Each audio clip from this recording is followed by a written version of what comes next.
What's going on, y'all? It's TG3 here, back again on Phenomenal Fatherhood. Welcome to another happy Phenomenal Fatherhood Friday. Is it Friday? It is Friday. So I know y'all looking forward to the weekend. This one's really special to me personally. We're going to highlight another father named Jeremy Hall. Known Jeremy for, 20 years, maybe less than that, but somewhere in double digits, you know what I mean? So I've known Jeremy for quite some time before he had kids. After he had his baby, Jeremy's known me since I had, a 2-year-old, 1-year-old. So I'm really looking forward to it. And remember, you don't have to be perfect to be phenomenal. That's what it's all about. So hopefully y'all get something out of it. I know you will, just because of the caliber of person that he is. So Thank you. let's dive right in. So Jeremy, if you want to introduce yourself and then start with your most proud dad moment, most recent proud dad moment. I know I asked you that recently on Sunday, but we have them every day. It's just a matter of bringing it to our awareness. You know what I mean? So yeah, I'll let you go. Well, appreciate it. Thank you, Tillman. Yeah, we've known each other for quite some time, over a decade now. Before you had TG4, in fact, because I was there at the baby shower, really excited, just admiring the fact that you were younger than me, but becoming a father, moving on to that next stage of life, and then seeing you grow as a father has been awesome.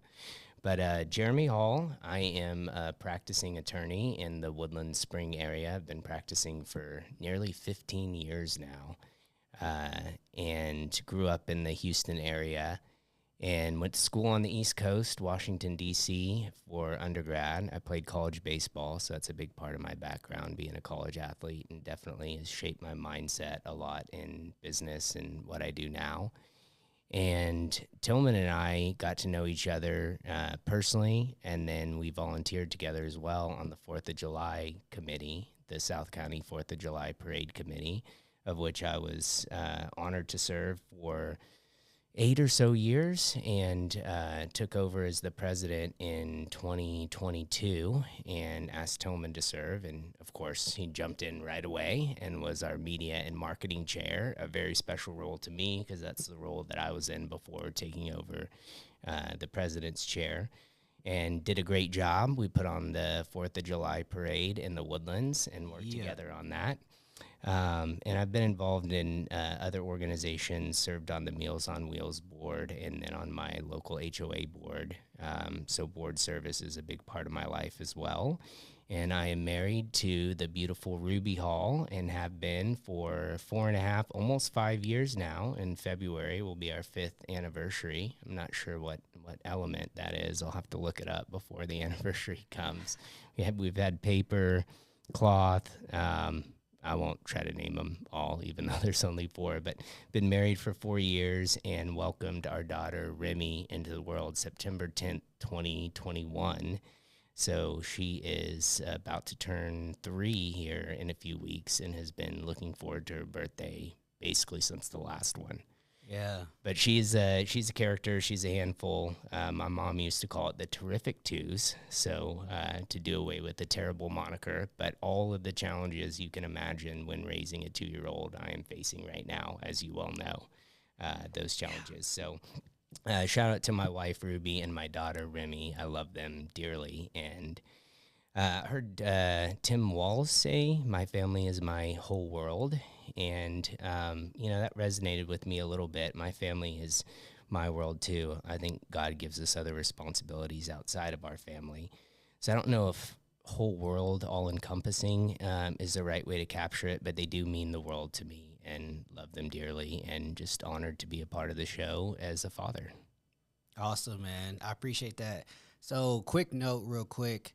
I will always be very, very grateful to Jeremy because unbeknownst to him, he got me one of the best presents ever.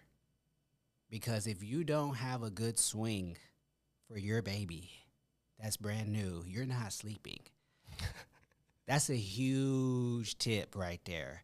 When Tillman was first born, the nurse told me, she's like, "Hey, I know you're super young. You just had a baby. If I could give you any advice, sleep when the baby sleeps." And I think that's what I told you whenever you first had Remy. For sure. But I still wasn't getting sleep. And then I was like, you know what? Let me put together this swing that Jeremy bought me. Game changer. Nice. So that was like the best swing because he would not be in the crib. He would sleep in my bed sometimes, but he would be in that swing. He'd just be like, "Oh, okay, yeah, I'm in my little cocoon. I'm ready to go." I'm like, "Yes, I need you to be sleeping," So I actually got rest. But shout out to my fiance, my 3 kids, Tillman, Aubrey, and Mia. Like, we're all locked in. So just wanted to shout them out real quick. They mean the world to me as well.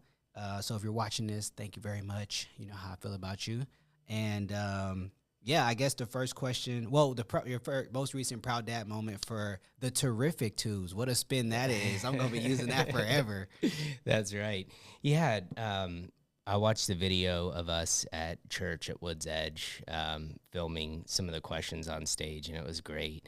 And when you asked me that, I thought, man, last time I was up here, I was praying for Remy in the child dedication. And so probably I'll say it again, my proudest dad moment is hearing Remy pray and hearing her volunteer to step up and pray, teaching her to pray at nighttime with the "Now I Lay Me Down to Sleep" recitation prayer. What she does under duress some nights. But, bucking back against mom and dad is the mission sometimes. The prayers at meal times now, she volunteers to pray. Sometimes it's just so she can get to nomming on, cheese or strawberry milk or whatever it is that she wants to break open. But hearing her pray and hearing her pray from the heart has been a really proud moment for me, following in mom in my footsteps after hearing us pray. But recently, a new thing that I'm proud of, and also of my wife, is she's teaching a class, almost like homeschool moms, but before school age, called Tiny Scholars. And they've even expanded into another class called Tiny Disciples. That's a faith-based class, an additional once-a-week class, Mondays and Thursdays. And Remy put together a presentation about her with an art board and went down the list of things that she liked and was interested in, favorite animal, what she's looking forward to, and things like that. And so I watched the video of it, but she gave it to me again this morning at breakfast. So I was very proud to see her complete her first assignment in pre-kindergarten. 3 pre's on it.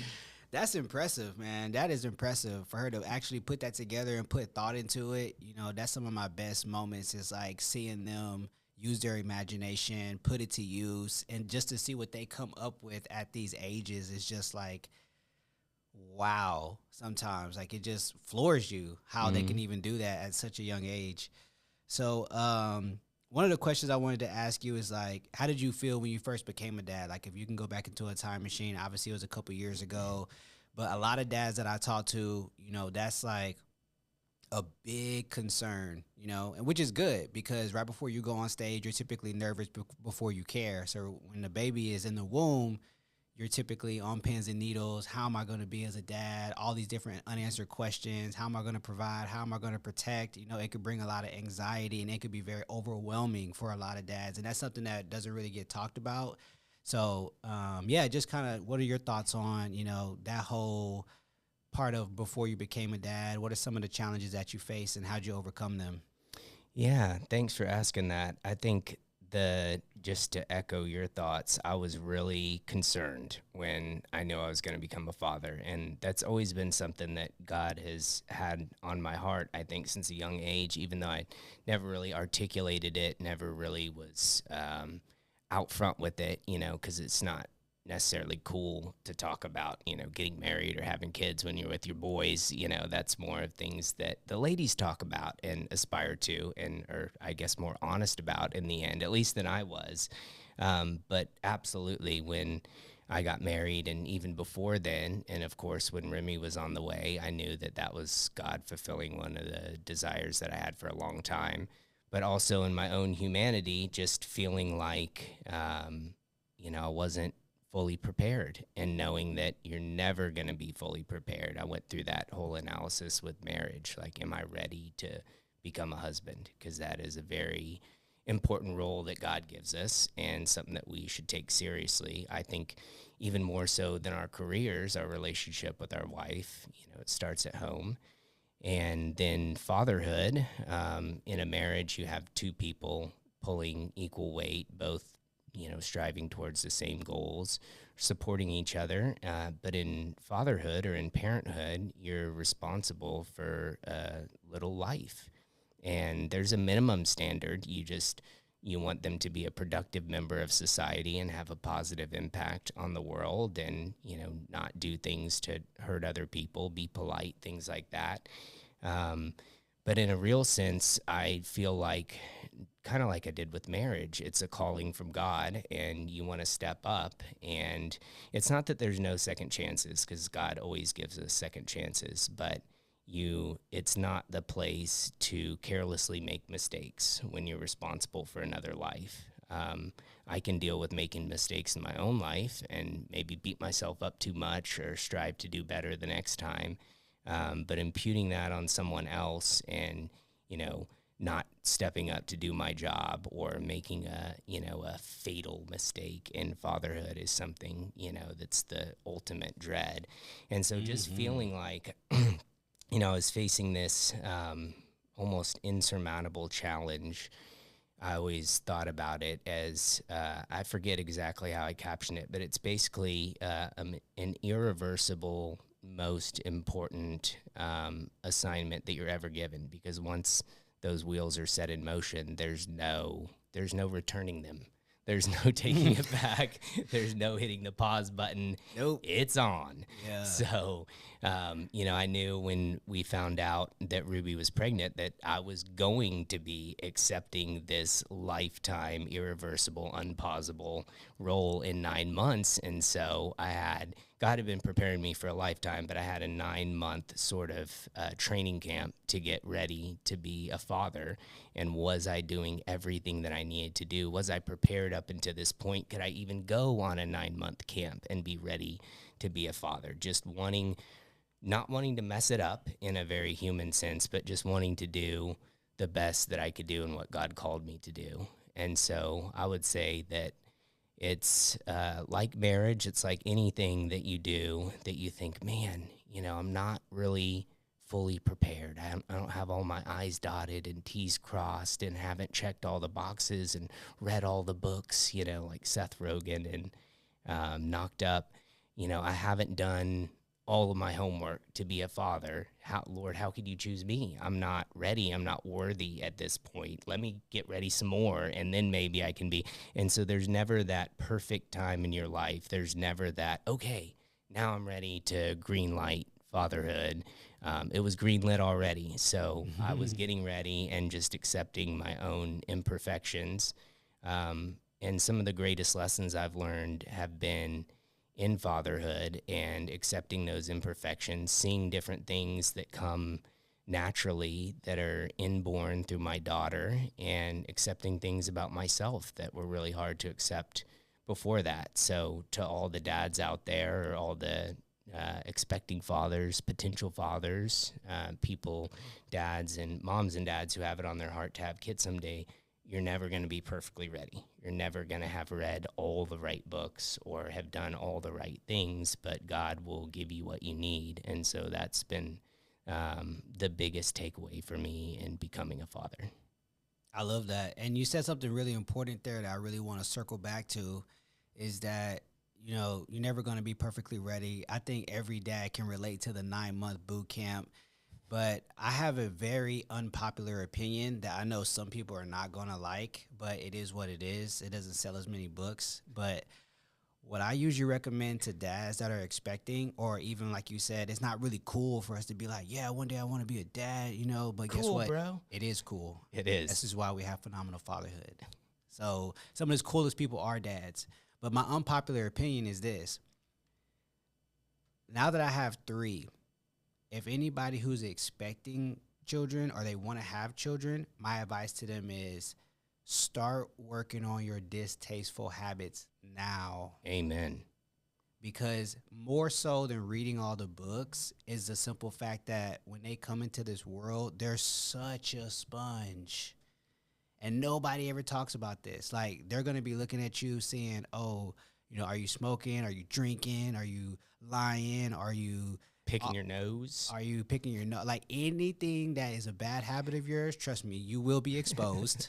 So Just deal with it. And I'm gonna tell you what happened. The game changer was for me was, my son. He was about Remy's age. He laid down in the bed one day and put both of his hands behind his head and like crossed his feet, like getting ready to watch a show. And I walked into the room and I was like, yo, that's me. Like, I gotta change everything.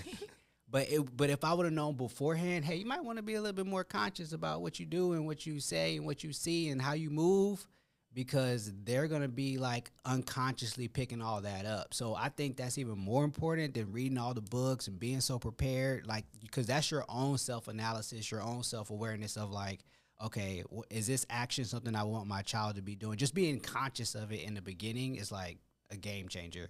So if I could turn back the time, I would definitely do that. And what was the rub there with chillaxing on the bed watching shows? Just that, hey, we don't want to be in that posture naturally. No days off. We need. I thought it was cool. Okay. But I thought it was cool, but it was just like such a snapshot of how much they pick up to me. I didn't teach him this. Yeah, I didn't even show him that. I didn't say nothing about it. It's just a simple fact that he modeled it.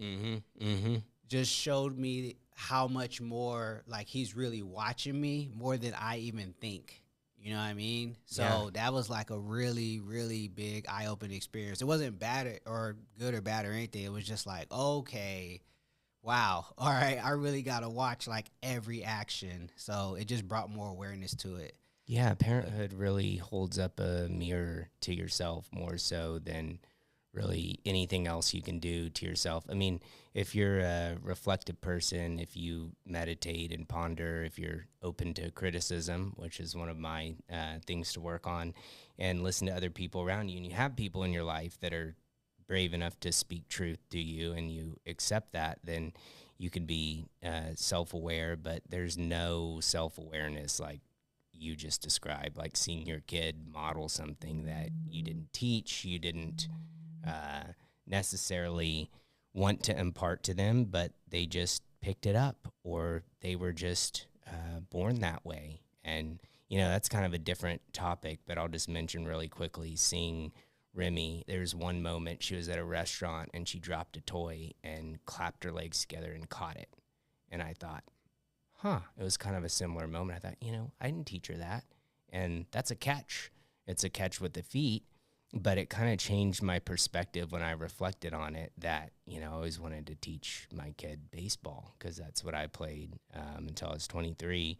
And I'm not teaching them to catch. I'm just showing them, revealing to them what God has already put in them, that natural instinct to catch. So God's put it there. I'm just sort of chipping away at what techniques equal a good catch. Or it was just fascinating to me to see that that was something I didn't teach, but hey, there's a catch. So God's already 100 steps ahead of me. I don't have to teach the catch. It's already there. Yeah. And you'll be surprised. And you know what? I do want to move on from this point, but it's important that I highlight this too. It's even on an emotional level, which was mind-blowing. That was like a second rendition of what happened with my son, laying back in the bed. But this is a more recent one. So sometimes I could be very hard on myself, just candidly. Have a to-do list of 75 things, get 70 of them done, and I will be up at night laying in bed thinking about the 5 things I didn't get done. Mm-hmm. So my fiance came to me one day in the kitchen and was like, hey, Tillman, he's like, so shout out to Ariana if you're watching this, I love you. She came to me and was like, hey, Tillman's really hard on himself, like he'll knock out his chores, he'll be responsible, he'll do all the stuff he's supposed to do as an 8-year-old, but sometimes he'll be like really beating himself up, or he even gets like really distraught even if I like get on to him about something, right? And obviously he's my only son, so I want him to like be prepared and be responsible and be ready for anything that life is going to throw at him. But it kind of was like a self-reflection moment when she brought it up to me, because I was like, man, that's how I am. Mm-hmm. And so I really had to, and this is recent too, like maybe a couple months ago. So in order to counteract that, what I did was I had a conversation with him So I brought him into the room. I sat on the bed so I could be eye level with him, had a one-on-one conversation with Till and was like, hey, listen, like sometimes do you feel like, you could be very hard on yourself, or sometimes if you get all this stuff done, or, I just had a real conversation with him. And you'll be surprised at how like just opening up to them and allowing them to speak, they'll really give you some real answers. So he's like, well, yeah, sometimes, but I just want to be the best, or I just want to do the best for you. And I basically was explaining to him like, hey, my criticism, if you feel like it's criticism, or when I come on you about stuff, it's only out of love. But how about this? It's something that I struggle with too. Mm-hmm. Mm-hmm. So why don't we learn how to walk through this together? And as I'm learning, I'll share with you what I've been learning. So that way it won't be something that is like belaboring you as you get older, And he was like lit up, and then just came and gave me like a big hug. And I was like, wow. So then I started going to like Google and Chat GPT and trying to really figure out like how I can get better in that way. And it was more so about me focusing on, kind of like Tony Robbins says, like the quality of your life depends upon what you focus on. So incorporating more things about being grateful, incorporating with the kids, like more opportunities to celebrate them, looking for things that they're doing right versus things that they're doing wrong. So in our household, like if they already have, like, let's say a chore to empty the dishwasher, when they empty the dishwasher, I try to be like, oh, I see you being on top of your chores without me having to ask you. I really appreciate that. Mm-hmm. And also taking a conscious effort to do that to myself. So Yeah. if I say I'm going to get this invoice out by the end of the day of Friday, and then Friday comes and I got the invoice out, I'm like, look at you, Tillman, getting that invoice out by noon. Okay, I see you, baby. You know what I'm saying? Nice. And the cool thing about it is that since my son has my name, it's a generational name, I've realized that as I'm affirming him, in a way, I'm kind of affirming myself. Amen to that. So that's been a huge emotional game changer. So it's the physical side, but also the emotional side. Of the habits. So if you're constantly stressed, you're constantly anxious, you're constantly overworked, that whole energy the kids pick up more than what you actually say. So that was just another piece I wanted to touch on. What's been your biggest surprises so far as a father? Man, I kind of used this in our last chat, but I would say that you can have the perfect game plan, but just be prepared to throw it out the window. Yeah. I like to be well prepared in what I do, whether it's the show or trying cases or parenthood, obviously with an extra level of gravity, but having the perfect game plan of what you're going to teach your kid or where they need to be by a certain phase. I mean, I even took my baby book out that my mom meticulously wrote in and recorded all of my, first steps, or first time sitting up, first time being alone without crying. I mean, just everything. First time at the zoo, first time at the beach. And I marked it, and then I marked the dates out on the calendar that Remy needed to be at, or like the benchmarks for development. And so whether it's teaching her Bible verses or memorizing the night prayer or finishing a meal or just developmental things, to have those goals are good, just like being prepared or being nervous about being a dad is good, but also just being willing to make adjustments. And it's kind of in the same vein as you getting 70 things done and appreciating that and not being too frustrated at the 5. It's what is God's plan, and seeing that. And yes, God gave us the ability to prepare and make plans, but just because I didn't get all 75 done in the fatherhood scope for a 1-year-old that I had imagined doesn't mean things aren't going according to plan. They're going according to God's plan. So just being willing to see that and appreciate it and make adjustments on the fly, and not consider yourself a failure or you haven't achieved what you set out to, but just knowing that there's a much bigger plan in place for your child's development than your own. I love that. So you just made me think about something that I haven't never asked a guest, but I've been wanting to ask this. But I'm going to preface the question by saying this. So I don't think that I would be doing business at the level I'm doing business if it wasn't for my children, because there's so many interwoven examples, so many interwoven lessons. Like one of them that sticks out to me specifically is that what you said about stages of development.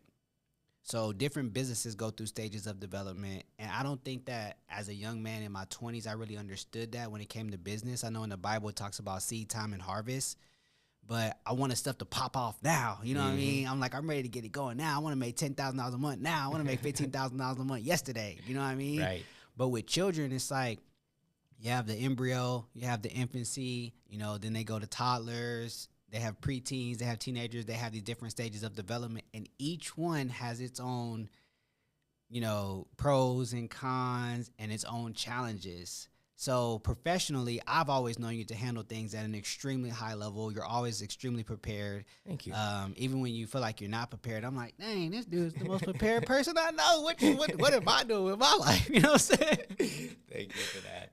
So what has like having Remy, like how has that helped you professionally with some of the lessons you learned as a father? And I think a lot of guys could get a lot from that, because I think that as guys, we're so tapped in with like work, or we're so tapped in with what our professional lives are, that we don't even realize that the stuff that we're learning as a father can immediately translate to our business or whatever we do to earn income. Yeah. Yeah, I think going back to something you said earlier, just about the sponges that kids are, there's no hiding when you're a parent.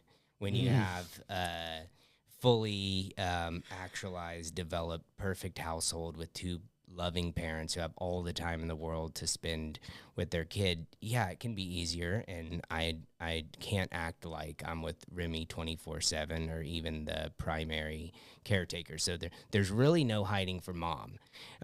But for me, you know, some of the things where your time is not really your own anymore, and there's no like, hey, you know, just give me 5, especially when they're young, you know, hey, you know, just get even 5 minutes, you know, no, there's no 5 minutes. When you're on, you are on the clock.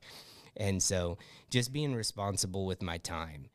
I think in business, there's always those things to work on that are more enjoyable or more fun, or that are good things. Marketing is one that I really enjoy. So editing videos, or making a new graphic, or just doing things that maybe weren't the core things that I needed to be doing right then. I could get away with convincing myself they were productive things, and maybe I could rearrange some things and still get everything done that I needed to. And now, as I'm trying to teach Remy that, you know, I just asked you to do something, and I'm just, or first let me, or all the different things. There's always 10 other things, you know, that are really exciting to do. And some of them are positive things, you know, and she's even getting to the point where she knows that, you know, some of the things that she's saying are good things that we've told her to do. So she kind of, you know, I'm getting boxed in already. Like, I can't tell you, you know, no, that, you know, don't do that. That's a bad thing. I don't want to scold you for doing something good. But immediate unconditional obedience is what we expect as parents. And so imparting that to her, and then looking at my own life and thinking, well, there may not be anyone here right now in the office looking over my shoulder. God's always watching, but am I doing what I'm telling you to do? Just like with the bad habits. Being a hypocrite is something that, you know, it's kind of hypocritical even to say full circle, but it's something that I notice about others a lot. And so I immediately sort of mark that down in my mental checklist as, you know, a note on character when I see someone, a very clear example of saying one thing and then doing another, or telling someone to do something and then not being willing to do it yourself. And so reflecting on that and applying it to my own life, I now have the strength, or am gaining the strength to say, you know what, you have priorities for Remy, and when you tell her to do something, you expect her to do it right away.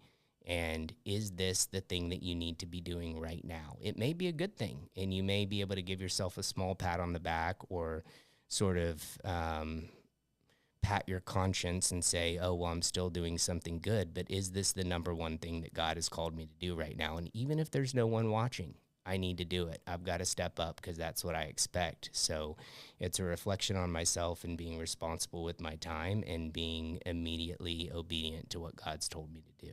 Mm-hmm. Yeah, I love that. That's a big one right there. When you talk about the mirror, that is the mirror. You know, am I doing what I'm telling my child to do?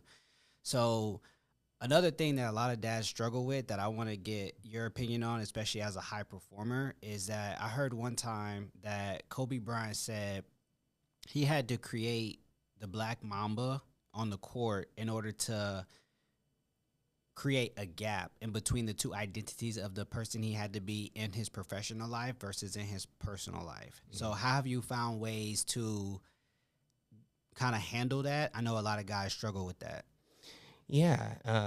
Back in the days when I was, out partying, doing my own thing, I had an alter ego, and I used that to kind of, I guess, blame some of the things that I did on, this other person, this other character.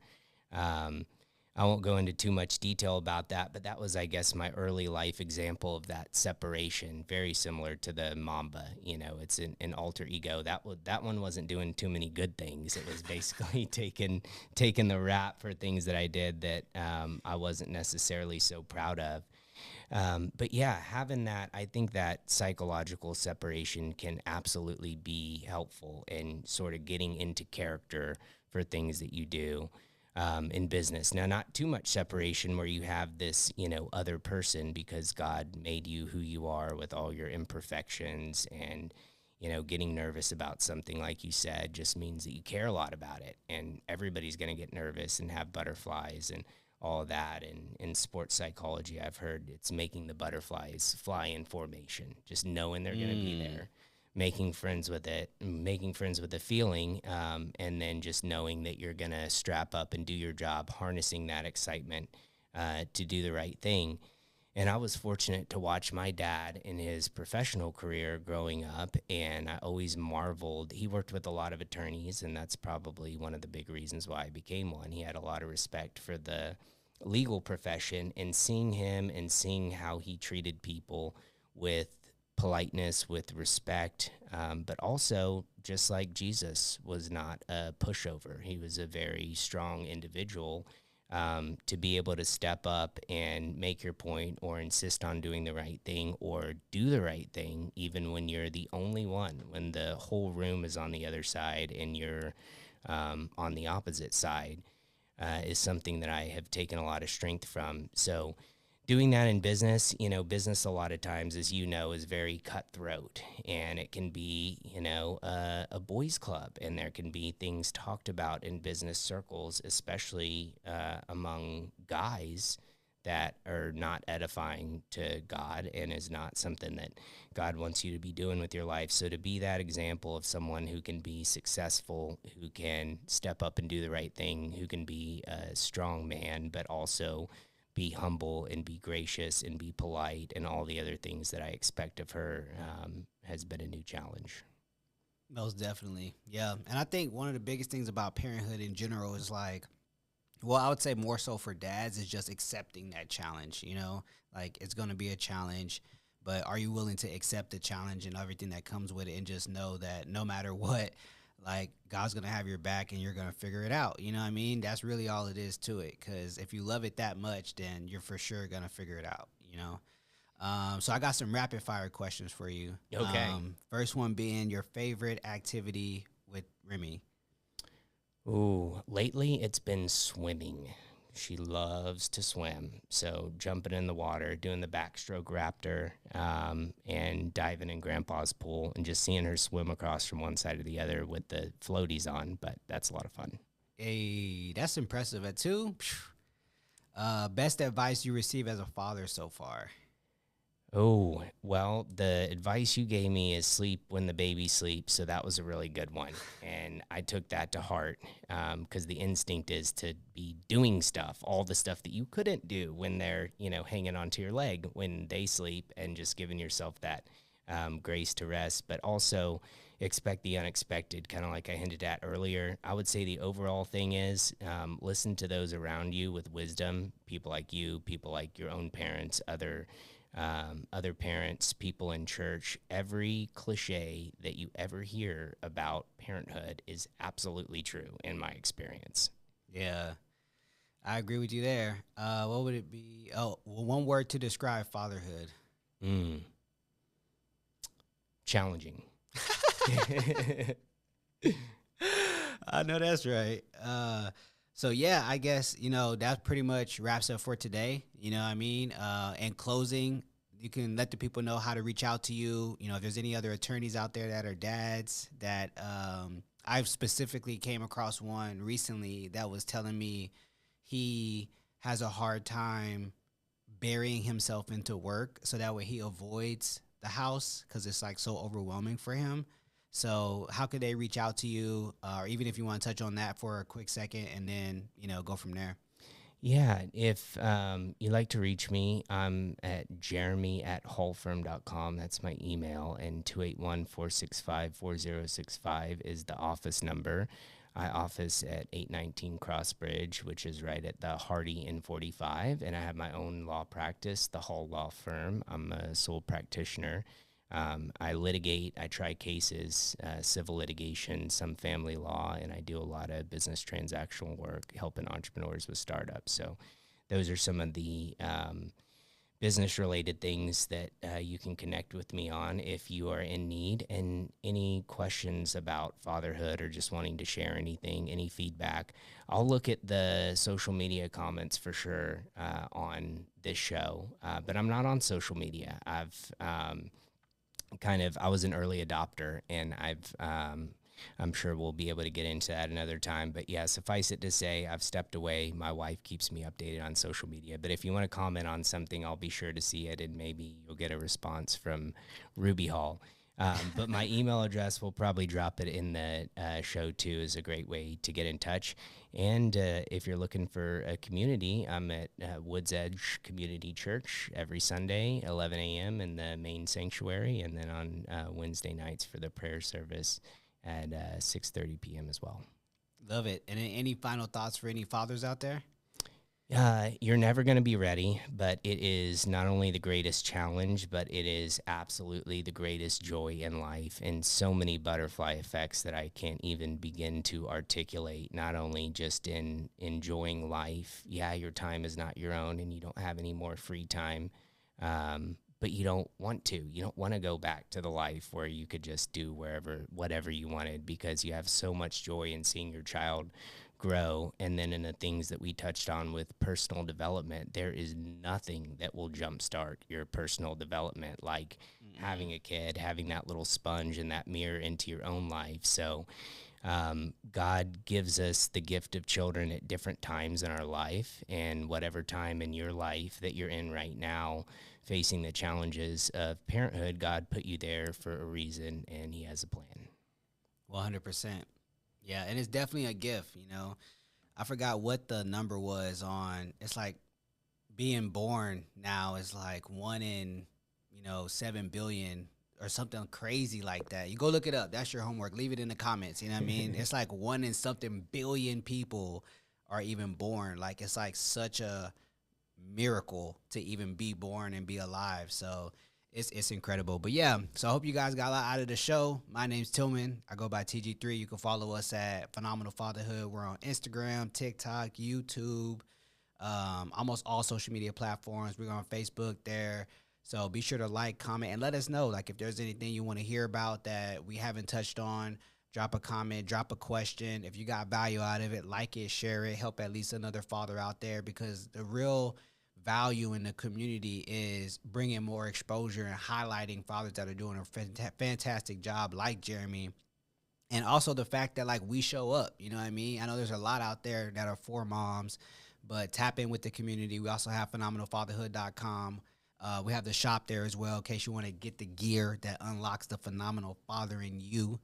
And yeah, we just having a great time, man. And I think that this message is really cool because I really like the fact that you said that about dads not really talking about that. So that's like something I want to change. It's like we're dads, but at the same time, like, we're really cool. So it's like, yeah, this is like the cool club. Like, the coolest people I know are dads. Precisely.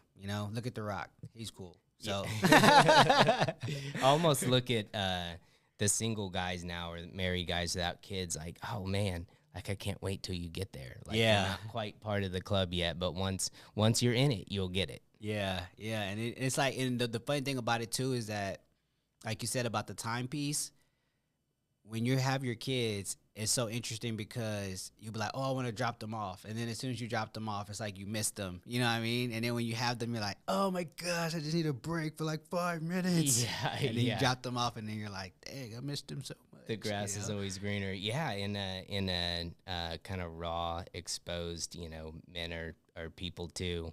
We're not just bulletproof, the tough characters that we put on all the time. The first time I was away for Remy for an extended period, it was like 5 days or something. Mom and I went on a trip, and of course, Mom is, finally getting a break and getting to have some of her own time. But man, day 3, 4, like I started having almost like heartache, and then really want like diving over to the phone when Grandma would video call and just like, man, do you want to leave early to get back? Like, this is too long away. So yeah, you really miss those little guys when you spend time away from them. Yeah, for sure. And the other thing about it too is that, with the timepiece, because you don't have as much time because of your kids, like when you do get that moment, you can really squeeze the juice out of that lemon. You're like very intentional about it. When you got all the free time in the world, it's just like, okay, I'll do this, I'll do that. But when you don't have them, and you got this between Friday at 6 p.m. until Sunday at noon, you're like, all right, let's plan this bad boy out. We got ATVs at noon. We're going to skydive by 6. We're going to get dinner after that. You're planning like a whole week into 3 days. So I'm keep staying that in up mind. for 72 hours getting all the stuff done. Yeah, at least go to bed at 3 o'clock in the morning. Right. And then by midnight, you're like, oh, man, I'm actually kind of tired. Let me go ahead and lay it down. I should get some rest. But hey, real quick, I want to show some photos of please Tillman do. and I. This is at Woods Edge last week when we stepped up on stage and he asked me a few questions. That's on your channels as well, right? If people want to dig that up. Yes, sir. And then here is us getting ready for the 4th of July parade. Shout out to another 2 phenomenal fathers here, Bruce Tuff and his girls, and Brandon Riley has a growing brood of kiddos, 2 great dads. And then here is all of us at 4th of July, the committee. I think that was right before we put on the parade a couple of years ago, and there's a lot of great dads in the picture. But I also really quickly My kids are there too. Yeah, look at these guys. At least Tillman and Aubrey are. Yeah. They're like so hungry. I remember that. Dad, when could we? Yeah, you got 2 of them in there. And real quick, I wanted to also just pay it forward and shout out to fathers that God's put on my heart recently that are doing a great job as dads. Ryan Robinson is a father that I've learned a lot from. My former next door neighbor is doing a great job with his daughter Eve. And then Mikhail Kozarovitsky, I believe you know him as well. He's a great dude and a great dad, and have just really appreciated learning from both of them. So just wanted to acknowledge them. Love that. See, there you go. Be a phenomenal father. You might get shouted out on the show. And not the least of which is Tillman. I'll just say, man, watching you grow as a dad, taking strength from those around you. I've said recently when I've seen a couple of my friends whose parents have passed away, sadly, it's getting to that time in life. We're getting older. Our parents are getting even older, and just understanding that life, you can live. Life does go on without that one person, and you've gone through that personally. Mm-hmm. Life goes on without that one person or the people that you looked up to most, that you could always ask, that would fix anything. When the chips are down, who are you going to call? And then when that person's not there, and then you think, gulp, now I'm the person. I am the flag bearer for the family. And seeing some of my friends go through that and just thinking, man, God is showing me, like, this person is like, they're your friend. They're like you. So when that time comes, you can do this. That was my experience with you, seeing you as a young father and all you did as a father. That was one of the things that told me when Remy was on the way, I could do it. So thank you for that. I appreciate that. And that's like one of the butterfly effects, you know what I mean? Like being able to step up, and then like it'll be somebody saying the same thing about you. And it's a beautiful thing, because I think that with all the technology and all the different ways to connect that we have today, that's one of the things I feel like is lost a little bit more. Like we used to have block parties when I was a kid. I knew all the neighbors. I knew everybody. So being able to still impact people in that way and have that influence on like a human to human level is something that will always be more potent than just sending a quick text message or Instagramming something or something like that. So that means a lot to me. Thank you very much. I appreciate that. Absolutely. But there you have it. So happy Phenomenal Fatherhood Friday to all the fathers out there. Be sure to tap in with everything I mentioned earlier, all things Phenomenal Fatherhood. I didn't even realize you had the P on your hat till now, and I said phenomenal like 8 times. And I was like, yo, it's a P. So I was like, Shout that's out pretty to cool. Philly. Yes, sir. And all the phenomenal fathers out there, happy Phenomenal Fatherhood Friday. And thank you for having me on. Yes, sir. I'll see y'all soon.